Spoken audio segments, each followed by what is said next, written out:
Hi, Tom Quiggin here. I just want to start by thanking all of you for helping to support my GoFundMe campaign to push back against Islamic Relief Canada.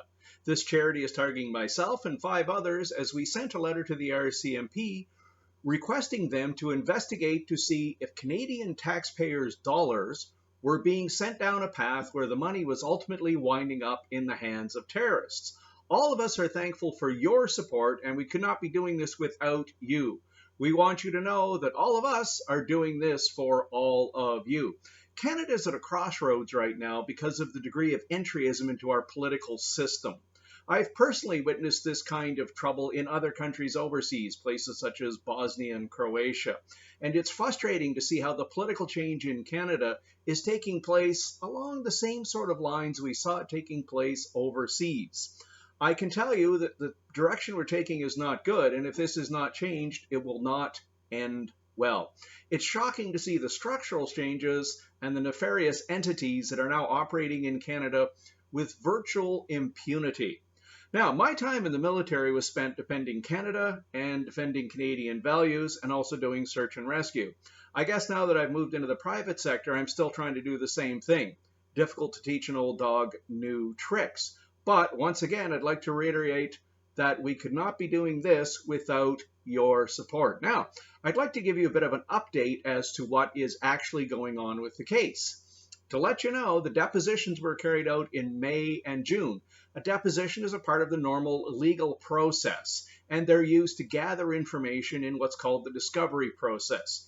Each side can ask the other side questions about issues of concern that will arise at trial, matters of fact, things such as that. Now, while depositions are used to collect information, they're also a way of test driving your case. I think lawyers would probably cringe if I used the expression to say it's a mini trial, but in reality, that's sort of what it is. Each side can use this as a way to check out the other side to see what questions will come up, how those questions will be answered, etc., etc. The depositions are also rather time-consuming and labor-intensive.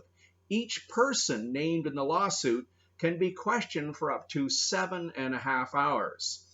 This, of course, is a lot of work for all concerned. One small part of the process was our preparation of a 35-page document of questions and information that went to the lawyers. This document was then used to ask questions to the head of Islamic Relief Canada. By doing this sort of work ourselves, we are playing a larger part in the overall legal process, and we're also cutting legal costs.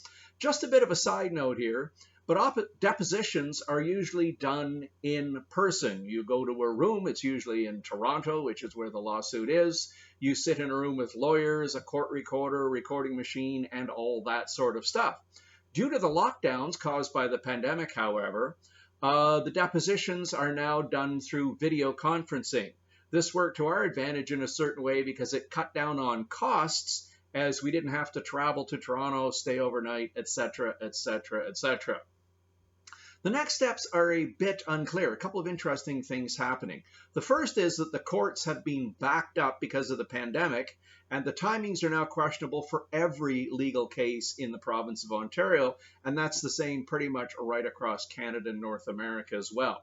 The second issue, and this is the one that's more interesting from our point of view, is that the law itself in Ontario is changing and adapting.